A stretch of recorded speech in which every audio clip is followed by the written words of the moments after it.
¿Qué tal? Buenas noches, doctor Cairo, bienvenido. Mario, buenas noches.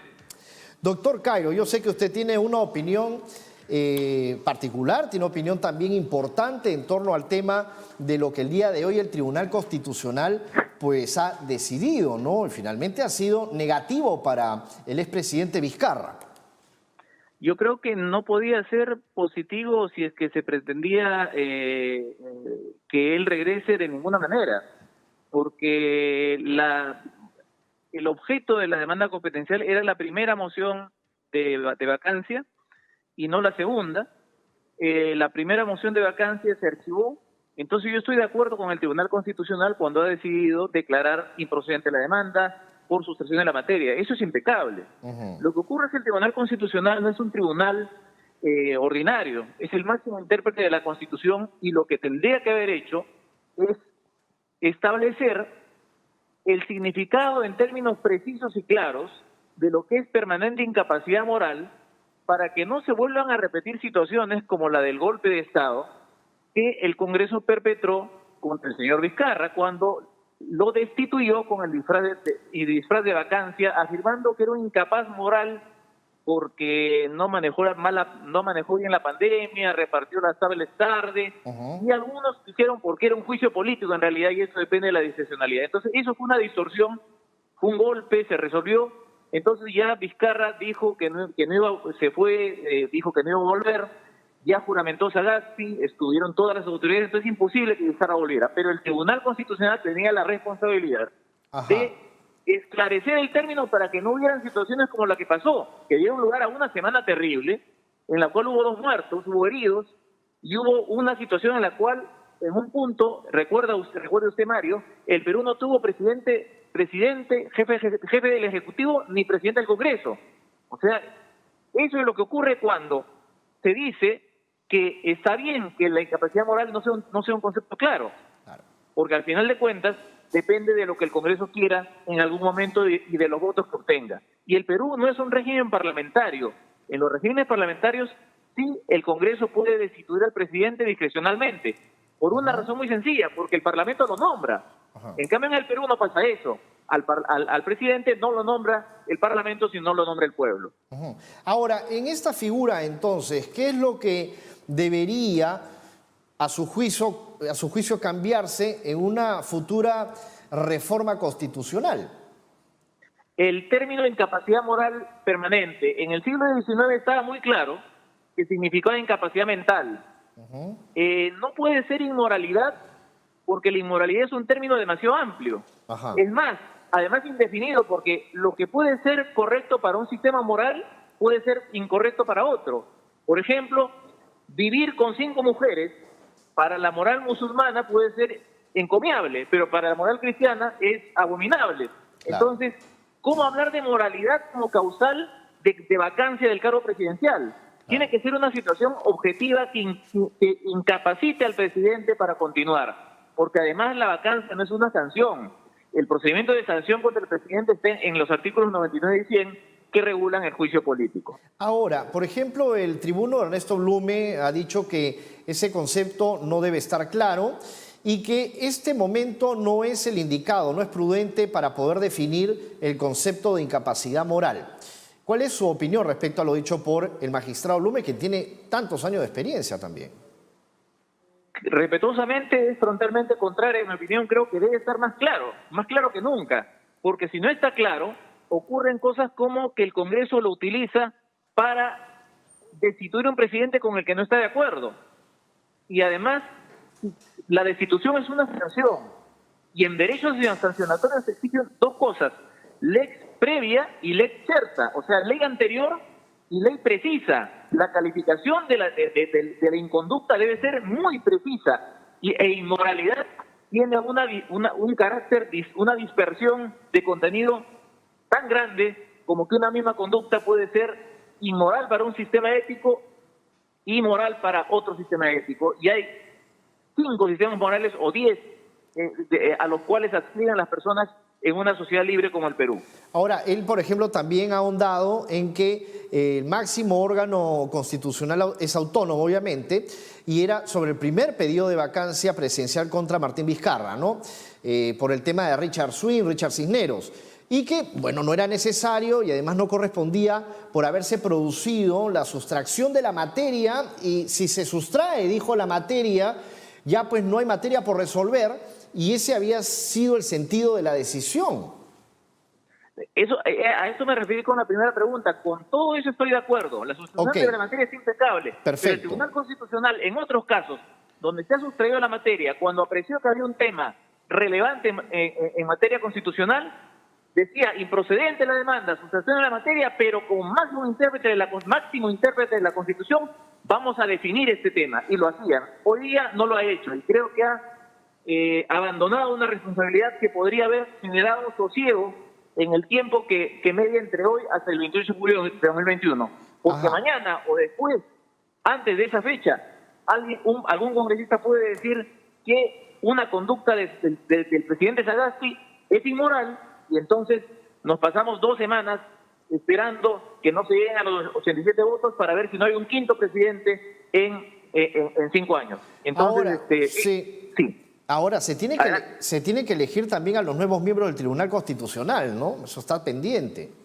Sí, yo creo que sí, pero ya a estas alturas, después de lo que ha producido este Congreso con la destitución de Vizcarra, que originaron el acceso al poder de Merino, con toda esa semana terrible, creo que está claro. Además han pedido perdón. Un Congreso que produce algo tan negativo y pide perdón, creo que ya no puede pretender tener la claridad y la sabiduría para elegir miembros del Tribunal Constitucional. Yo creo que el perdón que han pedido debe ser aceptado, pero el perdón viene acompañado de la enmienda. Ya no pueden pretender, después de haber cometido un error tan grave, en realidad una inconstitucional tan grave como destituir a un presidente con la cobertura de la vacancia por incapacidad moral, no pueden pretender tener la aptitud técnica, no digo otra cosa, para elegir 5 miembros nuevos del Tribunal Constitucional, 6 nuevos miembros del Tribunal Constitucional. Ahora, doctor Cairo, ¿cómo poder equilibrar los poderes? Porque hoy por hoy hay una situación, hay una disyuntiva, hay una situación muy compleja. Sí, creo que el presidente Sagasti debe desvincularse de los intereses que tenga el Partido Morado. Eso, el Congreso tiene que ser vigilante de eso, su bancada también, pero las otras bancadas sin la menor duda. Creo que el Congreso no tendría que aprovechar este error del Tribunal Constitucional de haber dejado en la indefinición a la incapacidad moral como causal de vacancia para usarla nuevamente, porque eso rompería el equilibrio de poderes, convertiría al Congreso en un órgano apto para destituir a voluntad al presidente. Claro. Y creo que esos elementos por lo menos deben estar presentes para que el equilibrio político institucional se mantenga.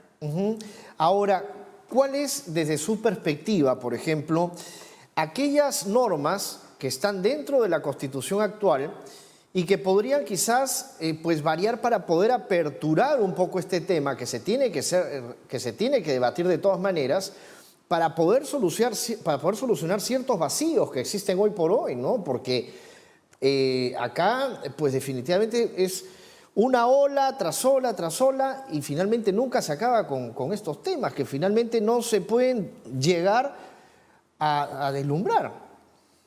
Exactamente. Creo que hay que suprimir el artículo 117 de la Constitución, que prohíbe procesar al presidente salvo por 4 delitos. El presidente debe ser procesado durante su mandato por cualquier delito, porque poniéndonos en el supuesto de que sea un violador o un ladrón, no podría procesársele sino hasta el final de su mandato. Y entonces es muy grave que si el presidente comete una violación o un robo manifiesto, registrado en un video, el Perú tenga que soportar tenerlo 4 años más. Entonces, para evitar eso, se recurre a la incapacidad moral, que eso es un defecto porque incapacidad moral no es inmoralidad. Entonces, lo que hay que hacer es eliminar el 117 y si un presidente roba o lesiona a alguien o incurre en un delito grave, pues se le procesa penalmente, se hace un antejuicio, con lo cual está protegido, con lo cual arbitrariamente no se le puede procesar, y si se le condena, pues va a la cárcel y el vicepresidente accede. Ajá. Ahora, en cuanto, por ejemplo, a los congresistas, ¿no? Los congresistas han estado dando su posición. Lenin Checo, por ejemplo, este congresista consideró que el fallo del TC indica que el Congreso actuó dentro del marco constitucional, ¿no? O sea, en el Congreso de la República ellos siguen sosteniendo, ellos sí asumen de que lo que han hecho es correcto y va con la Constitución. O sea, ellos han interpretado de esa manera. Pero a ver, es que acá hay un tema, ¿no? Que siempre se habla de cómo se puede interpretar cada uno de los artículos de la Constitución, pero tampoco, a ver, vamos, o sea, no se puede interpretar a la manera que cada uno quiera, ¿no? Exactamente. Esto también es un poco complicado porque eso marea a la ciudadanía. Lo que ocurre es que el término incapacidad moral es un término que se ha utilizado arbitrariamente, y el Tribunal Constitucional no ha dicho que el Congreso lo ha utilizado bien. El Tribunal Constitucional no ha dicho nada, ha dicho, nosotros no vamos a decir nada, ni bien ni mal. Y uno de sus magistrados ha dicho que lo que está bien es que sea confuso. Ya eso es ya, cómo sustentar eso no lo sé, pero ha dicho está bien que sea confuso, que no sea claro. Pero no ha dicho que el uso que se le ha dado en la primera moción de censura, de vacancia, perdón, y en la segunda sea correcto o incorrecto. Precisamente han dicho la sustracción de la materia nos exime de decir una sola palabra sobre el tema.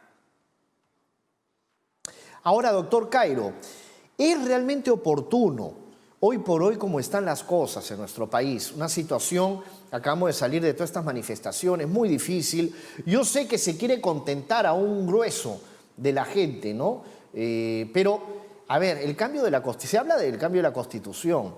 ¿Esto realmente cabería en estos momentos o esto debería de ponerse al voto, por ejemplo, de un plebiscito para el próximo año? No, porque los cambios de la Constitución tienen que hacerse conforme a las reglas constitucionales. El artículo 206 es el que las contempla.